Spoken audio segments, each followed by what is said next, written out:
This is the second part of the Eugen Sandow story, which concerns the first bodybuilding personality in the history of bodybuilding. The career of Sandow started really that evening in the year 1890 in London, after his triumph over a power performer Samson. Sandow began receiving bookings all over England. Audiences were very impressed by the young German with big sharp muscles, and they were willing to pay good money to see him perform. For 4 years, Sandow went from one British music hall to the next, entertaining a lot of people with his shows of lifting, strength and posing. By the end of that time, Sandow knew perfectly what the public wanted and how to move on the stage. In 1893, Sandow started his shows in America. He began his shows in New York, but he was used in Europe to large and enthusiastic public, and unfortunately the American reception was less than expected by him. So Sandow thought seriously to return to Europe, but his fate was different. Sandow at that time really thought that his career ended in the USA, but he was wrong. Why?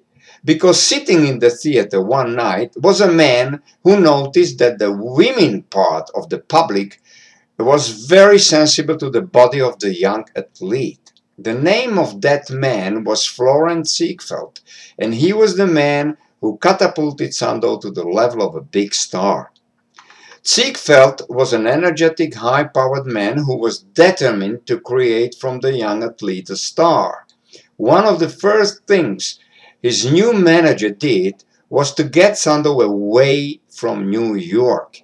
In 1894, the World's Columbian Exhibition, a known World's Fair, was opening in Chicago. Ziegfeld decided that this is where Sandow would do his show. The exhibition was situated in a huge area fronting Lake Michigan, but on the periphery there were several known theaters, one of them called Trocadero. Here, Sandow performed as the headliner in a mixed program of vaudevilles, and it was a great revelation when Sandow, under Ziegfeld's careful preparation, of course, stood before an excited public on his opening night.